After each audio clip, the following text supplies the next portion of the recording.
RPG Lessons Learned. When the game is over, when your players are gone, that's when lessons are learned. Find us online at rpgllpodcast.com, email us at rpgllpodcast@gmail.com, and find us on Blue Sky at rpgll. Hi, welcome to RPG Lessons Learned, the show where you can learn from our mistakes. And with me, as usual, is Tanner. Hey, Tanner. Hey, what's up, Dusty? Oh, living the dream. Today, we thought we would talk about the GM advice that we encountered or read and maybe tell a little story about us using it, but some GM advice that we particularly enjoyed in our game mastering / dungeon mastering careers. Yeah, GM advice is everywhere, man. I feel like people who are looking things up about RPGs online and discussions, Reddit, forums, tweets, whatever, I think it's safe to say that the people that are that engaged about the hobby are likely to be game masters for their respective games. And so there's tons of unpublished GM advice in terms of a guy making a YouTube video, people making Reddit lists of, hey, this is your first time running D&D, here's some good habits. And all those are great, and we love all those, but I'm kind of fascinated by the stuff that makes it to print in books. Absolutely. And thankfully, that is what I found. Now, we were talking right before we started recording. I perhaps misunderstood the assignment. I am going back to one piece of GM advice that was very meaningful to me from one book. Mm-hmm. But Tanner, overachiever that you are, you've picked out several. Well, and you know what? Mine are really probably pretty brief. So if you want me to start with one, maybe then you can tag in with yours, and then I can keep going for as long as is interesting. Sounds great. Let's hear it. All right, the first book I'm sharing with the class, this is The Black Hack, 2nd edition.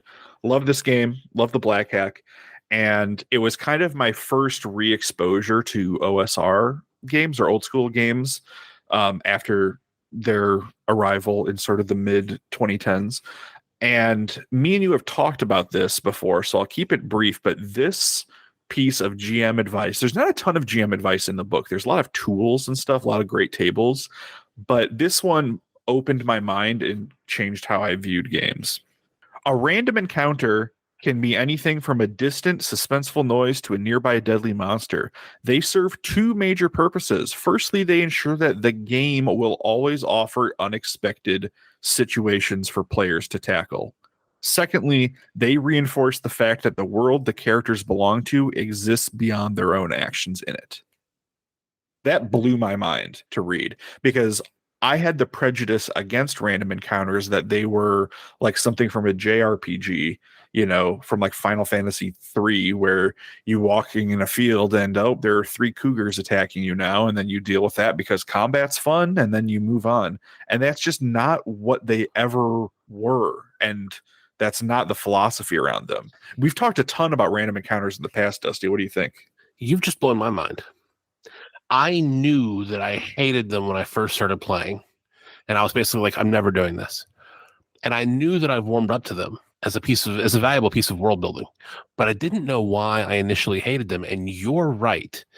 Random encounters in Final Fantasy VIII, despite the fact that I needed them to grind and like farm magic. You need to absorb your magic spells and then never cast them. I just played that game last year. We should record an RPG Lessons Learned about Final Fantasy VIII. Oh God, we should. I've finished that game like 3 times. It's my favorite Final Fantasy. Come at me. It's cool. So I hated random encounters in that game. I hated how necessary they were, but I also hated how when I'm in the middle of a story and I'm just trying to get from point A to point B, another fight with the same intro music and the same animations, and I just want to get through it. That is fantastic advice. I could see why that struck you. Anything that suddenly reveals to you why random encounters matter makes a ton of sense. And I want to piggyback off that. I have the 5th edition Dungeon Master's Guide in front of me too. And this is like the most scholarly work we've ever done on this show. I kind of like that. We're like, this is like a college paper. We're like comparing and contrasting different sources. So I got back into RPGs right around the launch of 5e, 2014, 2015. And I struggled to be a good GM a lot. I was a bad GM there. And I'm going to read you the random encounter from the original printing of the Dungeon Master's Guide for 5e. Okay, so first off, the Black Hack one I read was literally like 6 sentences. This is a whole page. I'm not going to read the whole page. I just want to give you the difference in philosophy that's going on here. Random encounters are a way to deliver the unexpected. They can create urgency, establish atmosphere, drain character resources. Interesting. Provide assistance, add interest, and reinforce campaign themes. Isn't that interesting how similar and different it is to what the Black Hack was saying? More different than similar, I think. Yeah. Like I understand, and it does say like, hey, they should never be tiresome.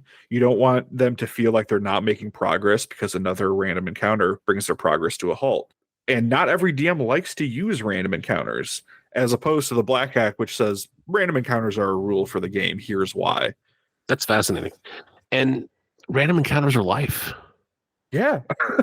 Exactly. What is life but a series of random encounters that we imbue with a narrative? Yeah. And like, I always think about some of the funniest moments of my life, or the most interesting and baffling moments of my life, are when you see the middle of somebody's story. You don't know where they're coming from. You don't know what's about to happen.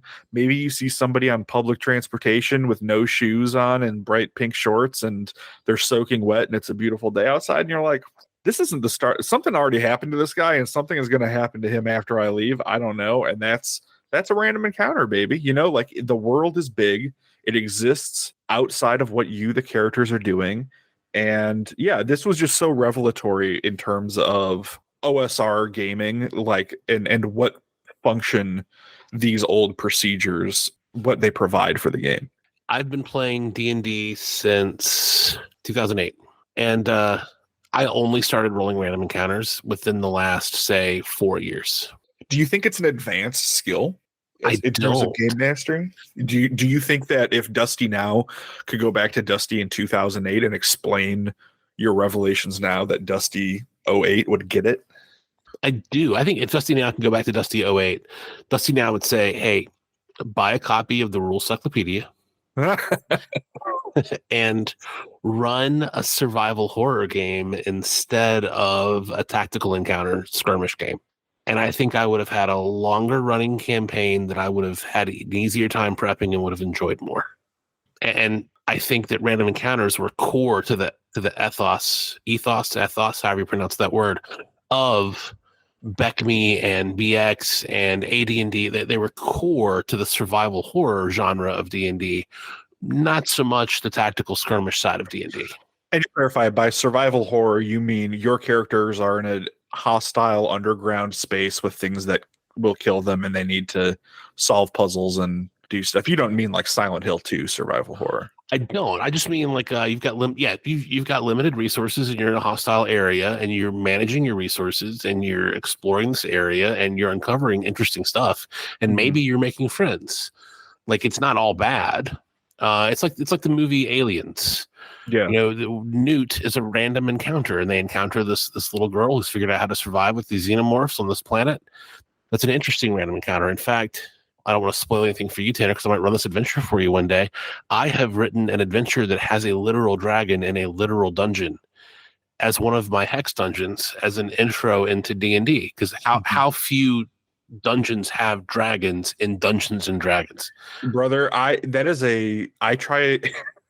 realized how many D&D games I had run in campaigns that had never gotten a dragon in a dungeon, and now it is my priority. I'm like, once you're level 5 or 6, you're going to run into a dragon in a dungeon. That's just part of life, baby. I'm going to send you my my hex adventure that I wrote, my 14 hex adventure. Anyway, where was I even going with this? I just think random encounters are such a core part of old school D&D. Limited resources, hostile spaces, you don't know what's going to happen. And skirmish D&D or 5e superhero D&D, you just don't need random encounters. You're busy telling the superhero movie. A random encounter would just slow everything down. Yep. I think that's a great way to summarize it. So yeah, random encounters, read the Black Hack. It's got some good nuggets in there. Dusty, what did you bring to show and tell today? One piece of advice, but I want to set the stage a little bit. It's 2008, 9. I'm just getting into D&D. I'm into 4E. Like, a friend of mine has given me his 4E Three Sisters. the Player's Guide, the Monster Manual, and the Dungeon Master's Guide. And I'm running my first couple of adventures. And I'm looking for GM advice, and it's before the 5e thing. It's before Penny Arcade started playing. It's right before, just before, but still before. It's an era of D&D when a lot of the advice online was from older school D&D, and to me, it was like, hey, I'm doing this new 4e thing. I don't need this old school advice, despite what I would later learn. And all of a sudden, I hear about, or I find on Amazon.com, this book for my newfangled contraption, the Kindle. And I was frustrated. I couldn't get 4E stuff on my Kindle. The 4E stuff, they were like PDFs. Yeah, they didn't play nice with ebooks. No, and this is an old school Kindle, right? Where I've got the buttons on the left and right of the screen to change pages.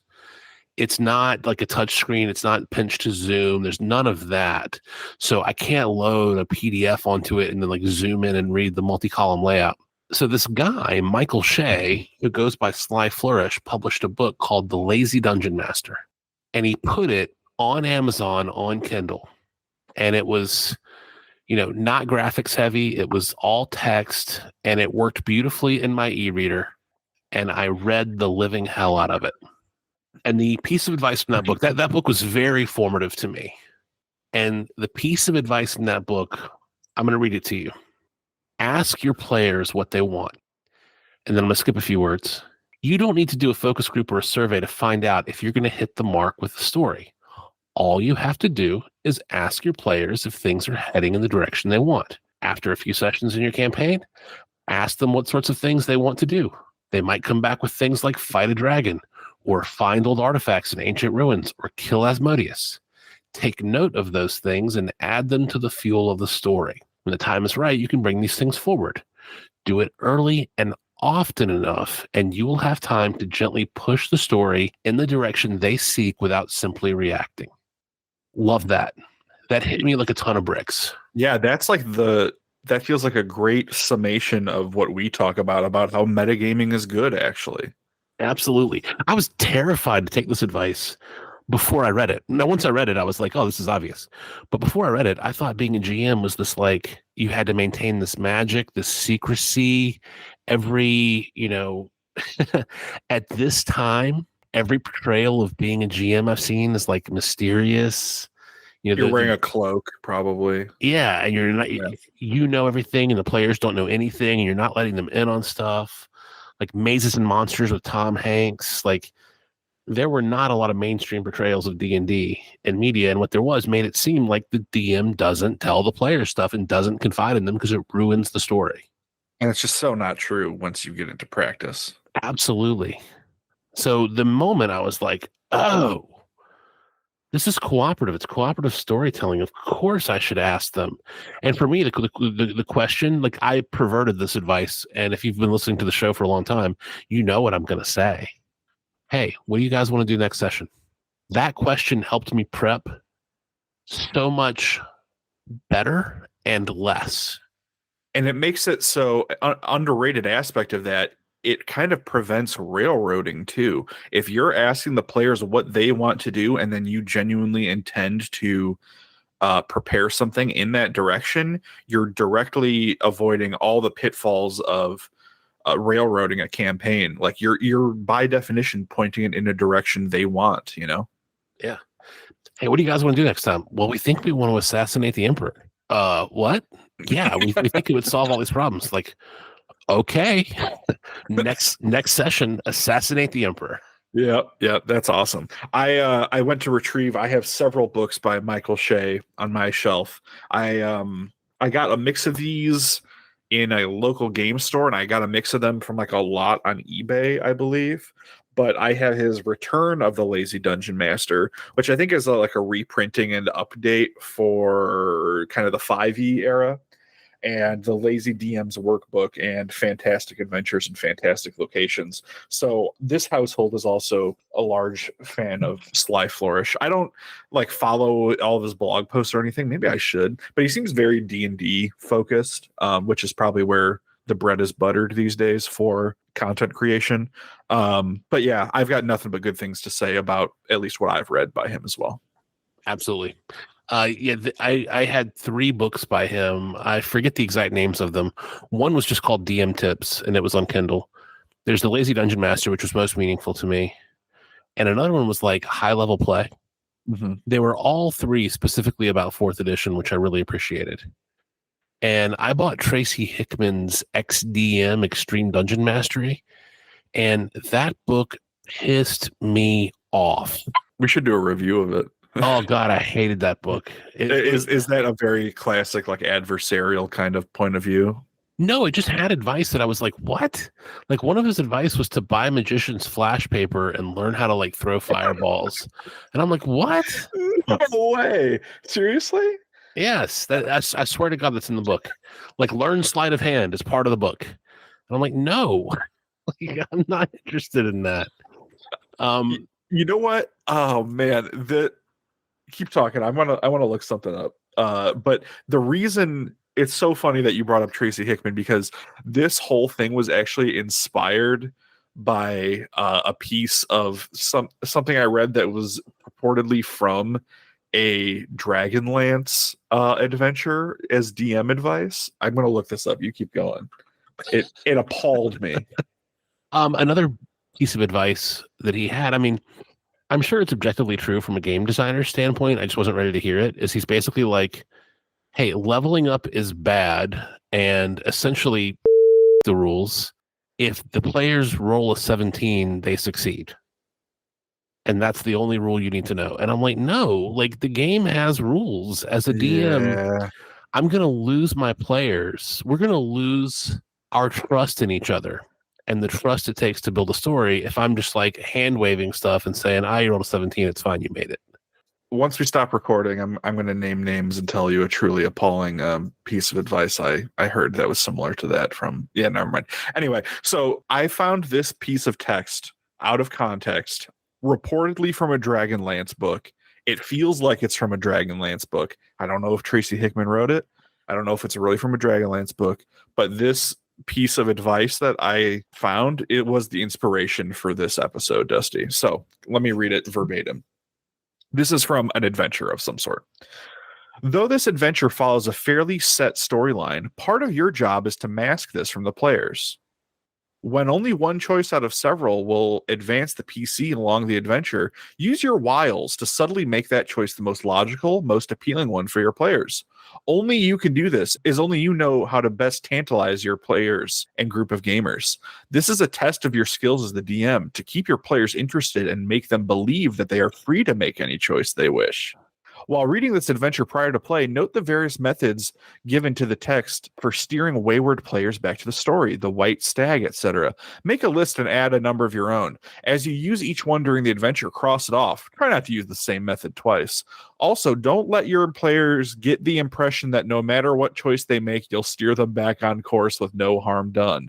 Set a batch of draconians on them every so often when they stray, then let them limp back on track. Teach them that thinking through things often avoids dangerous situations. Isn't that ghastly advice?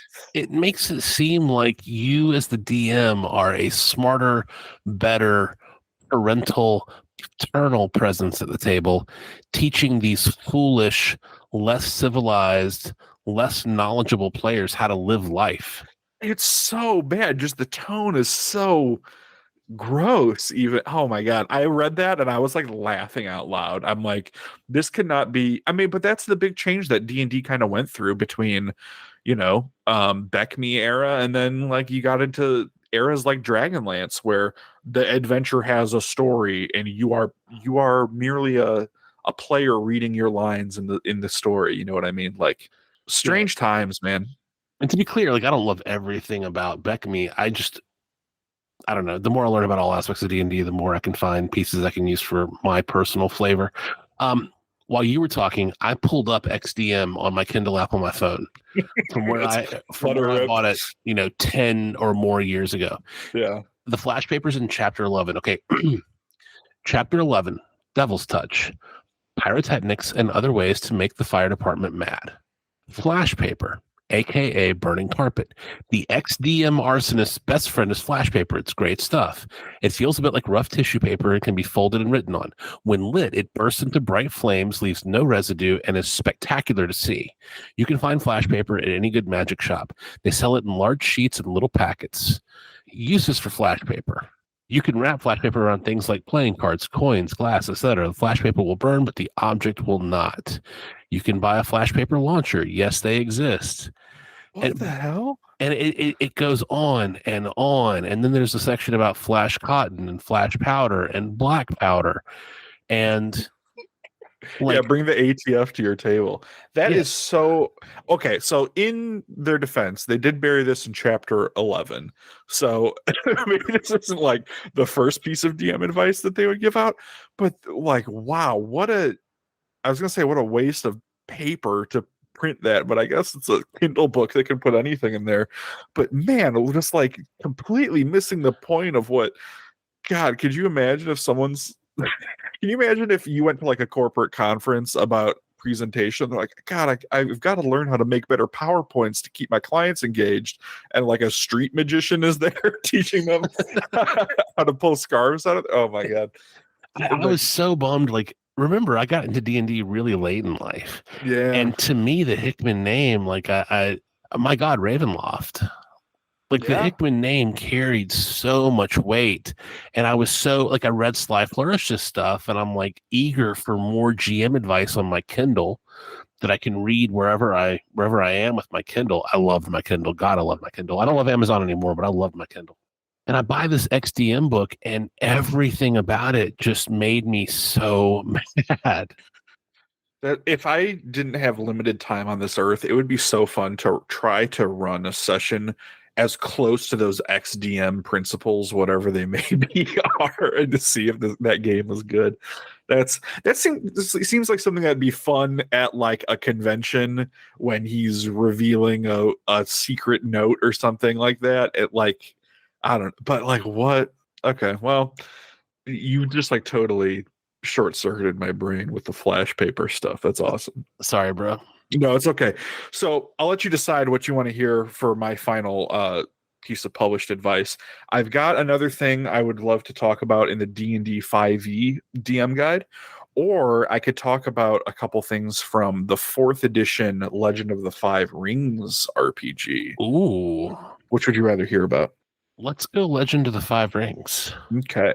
So Dusty, this is a game that is very near and dear to my heart. Controversies noted. This 4e book, I got this in like 2013 or something like that. This might have been one of the first non-D&D books I ever read. RPG books. I've read other books. But could you imagine though? And there is a pretty hefty GM section, and it's wordy, so I'm not going to read a ton of it, but there are two really awesome things that kind of opened my mind. So one of them is about story structure. Regardless of whether as you as a GM write your adventures as loose outlines or detailed narratives, in order to create an effective adventure, you must understand story structure. Good structure is built out of vital components: settings, characters, hooks, choices, challenges, twists, causality, climaxes, repercussions, theme, and tone. And then it goes into a little paragraph about each one of those things. But isn't that an interesting, differing piece of advice than stuff that you'd find in like a D&D book? It is. There are so many ways to skin a cat, but it's such a different direction to come at it. Like it's trying to evoke samurai fiction and cinema, essentially. And like those are things that are all part of Kurosawa movies, for example, or those other directors that were working at that time. And it got me into thinking, and maybe it got me into a bad habit, because I'm kind of telling my history out of order. I was into this game a lot before I was into 5e D&D. And this game is straight up saying, run a linear scenario. You can make a linear scenario that's not railroady. That advice in that Dragonlance thing that we read, like that kind of advice is not in this book. It's not like, let your players think that they're making the decision, but you've already made the decision for them, you sly GM. This is saying, present your players with challenges, but like causality should matter. If your story has repercussions from what the players decided to do, that should be important, and that's part of a good linear adventure. And it's the difference between the quantum orc. Yeah. No, you called it the quantum bugbear, didn't you? Ogre. It doesn't. Yeah, same thing. The idea that you have an encounter and you say your players, do you want to go down the left hallway or the right hallway? And that encounter will exist verbatim no matter what they choose. So it's the difference between the quantum ogre as an approach to like get them back on path versus what this sounds like to me, which is there is a skeleton. The skeleton cannot change, but you can flesh out the skeleton. These 5 events are going to happen, but the lens that we see them through, how we interpret them and how it feels or tastes, that's up to you, the player. And that kind of goes back to when I ran 4E for you and Mike and Brian. That was a very linear scenario, like the things that were going to happen were on a timeline. You guys did not have the freedom to go and start it in somewhere. It was a linear scenario. It had characters, it had villains, it had a beginning, middle, and end. And like linear scenarios are not, I think they're tricky, but they're not taboo. You know what I mean? Depending on the game and expectations and what your players want and all, obviously. But like that, I'm not trying to toot my own horn, but like that scenario had causality in it. You made decisions that caused people to die, and that caused different things to happen than could happen. You know what I mean? Like linear is not a dirty word. Could you argue that that 4E advice isn't the L5R 4E, not D&D 4E, isn't so much linear as it is merely a locked room or an old school dungeon? It's not that it's a totally linear story. It's that you have a finite group of characters who have finite interests, and you have finite places you can go. And then what you do within those bounds is up to you. Yeah, that's true. I mean, it is kind of an enclosed scenario in the same way a dungeon is, right? There's a lot of different ways. A lot of people have modeled narrative scenarios as dungeons that you can explore. There's like social hex crawls and things like that, which are fascinating, and I don't know enough about them to decide on them one way or another. But yeah, you're totally right that like fundamentally it is a restricted set of variables that you're dealing with, and one way or another it's going to end. The only thing that I would add though is that I really tried to make a beginning, middle, and end to my L5R games in a way that dungeon crawling doesn't necessarily have. Like in a dungeon, you are free to go down the left path and get stuck and then get in a really bad encounter, and then you got to go back and find a place to rest. Like it's a little bit more emergent. Like we could, spend 2 hours running a dungeon and you could not get to the end based on the choices you made. Me running that scenario for you guys for 2 hours, you were getting to the end. You know what I mean? Like it is a little bit different, but I get what you're saying. It's kind of more of like a difference between like walking around the theme park versus you're on the ride now. And it's a cool ride. It's like one of those cool Star Wars rides where you get to make decisions, but it's a ride, and you will arrive at the terminus of it. That's fair. What's your favorite pre-published adventure or published adventure, pre-written adventure? You should let me prepare for that. You know what? I have a soft spot for Temple of the Moon Priests, that 1-page dungeon. I've used that 1-page dungeon several times. You remember when I ran that for you very early on? That's a great one. So pause there. Yeah. Does that correlate with any of the advice that you just read that really changed your way of the advice that's been impactful to you in your DM career? I don't think so. Because that scenario doesn't have, it might have random encounters, but not really. It's kind of a big puzzle dungeon, and it certainly doesn't follow a beginning, middle, and end. It's a location, and there are cool stuff to find there, and naturally a story will emerge from what you do, but it's not really like a linear game in the same way. Does that mean anything that your favorite dungeon, that your favorite pre-written adventure doesn't follow the advice? No, because I think these pieces of advice are for GMs. They're not for writers. Like, yes, you could have included a random encounter table in that 1-page dungeon. I don't know if it would have added to the game. But like, these are things for the people who are running the game at the table. These aren't pieces of advice so you want to release a 1-page dungeon, so you want to write an L5R scenario and publish it. It's advice for the GMs and not for the creators, I would say. Is that a cop-out answer? No, not at all. And these are completely open-ended questions. I'm just curious about the correlation, if there was any. Is it that a lot of the GM advice we've talked about is really campaign advice and not adventure advice? And the reason Temple of the Moon Priest can be your favorite is because a lot of the advice we talked about is how to get from one session to another, whereas Temple of the Moon Priest is completely just a session.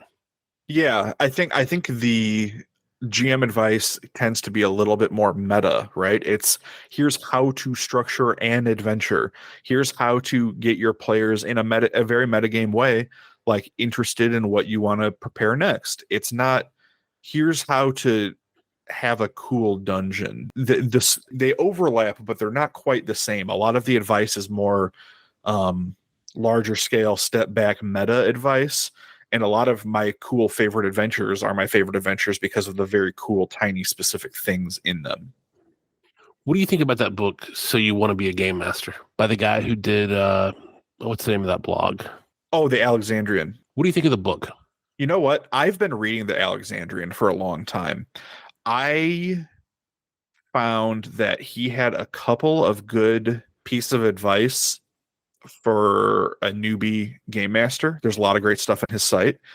But I found as my tastes developed, I found myself disagreeing with him, not in like a fundamental way, more of like, that's just not how I do it kind of way. You know what I mean? Like his 3-clue rule thing, like I never really liked that. His other stuff, his hex crawl stuff is okay, but like other than that, I'm like, his stuff is very hit or miss for me. I love that he's doing it. He's got some good stuff, but a lot of it, only now do I have the wisdom of being like, I wouldn't do it that way. I love the thesis of that book, though. And the thesis of that book is when he was learning to be a game master, there was so much how to run a campaign advice and so little you sit down at the table, you pick up your dice, and here's what you do. That's very fair. Like the moment to moment, like actual game advice can often be very light. And I think we've fallen into that exact same trap this entire episode, haven't we? Oh, that our favorite GM advice is about things that are outside the game rather than things that happen at the table. Yeah, and things that I wasn't ready for my piece of advice, the ask your players what they want next session. I wasn't ready for that Sly Flourish advice until I had run, 4, 5, 6 games. Yeah. And that's when I was ready for that advice. I find his thesis interesting, and I find it interesting that we've fallen into that same trap. And I wonder if there isn't a show to be recorded about what to literally do at the table. Yeah, I think that would be interesting. I will also say that, when we talked about preparing for this episode, we wanted to find our favorite published GM advice and talk about specific stories with regards to it. And in that regard, it's kind of a selection bias, right? We are looking at the stuff that has been published in books, and maybe the stuff that's been published in books is campaign advice and not here's best practices for rolling dice at the table kind of advice. And this is the wrong podcast for that kind of advice anyway. This is the wrong podcast for what to do at the table moment to moment, because this podcast is largely for me in my old age when I want to remember the games that I played and remember these conversations and remember my youth and remind myself of this era of my life. So it's mostly for me. It's a little bit for other GMs who are already well past the what do you do moment to moment. So maybe we leave that alone. Anyway, sorry, that's a random topic. I just found myself, like, as you were talking, thinking about what's my favorite adventure and does it correlate with my advice at all? And mine doesn't either. What's your favorite adventure? Dusk. And again, with controversy, well aware of Mike Krahulik and the Dick Wolves controversy. And I no longer consume Penny Arcade just because I outgrew it. This hobby is so that all 3 of our favorite things we had to do controversy noted. Yes. It is a very hobby. But that adventure, what Mike Krahulik did in Dusk, and by the way, you can't get Dusk online anymore. He put it on pennyarcade.com years and years and years and years ago, and then he deleted it for some unknown reason, and it's been gone forever. Unless you got it, show up to his front door, he'll get you a PDF. Unless you were me and you saved a PDF back in the day. That adventure, it did some really cool stuff. Like it had characters and it described the characters and it gave a bulleted list of things those characters might say. Yeah. And that was more useful to me than any box text from any adventure before or since. That adventure is so easy to run Yeah. thanks to the bulleted lines. And that to me makes it a standout adventure. Like my role play in that adventure, playing all those NPCs, is better than any other adventure because every NPC has like 10 things they might say. And every time I've ever run it, which has been like 5 or 6 times, I'm able to say several of those bulleted things and get those lines out there. And it makes me seem like a roleplay genius. Yeah, that's definitely my favorite approach as well. It's a very subtle difference if you're like making an adventure, but yeah, like you said, it has such a huge effect at the table.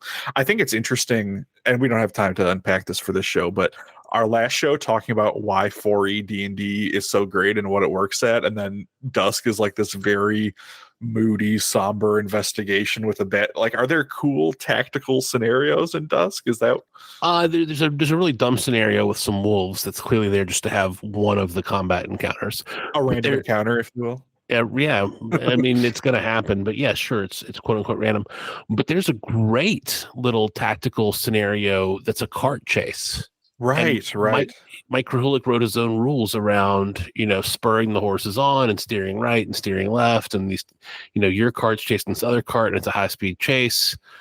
So yeah, there actually is a pretty interesting tactical encounter. Cool, love it. So yeah, a couple lessons learned. One, I'm gonna make these up. We haven't written these down. I'm gonna make these up. Sometimes when you read advice, you are not ready to implement it.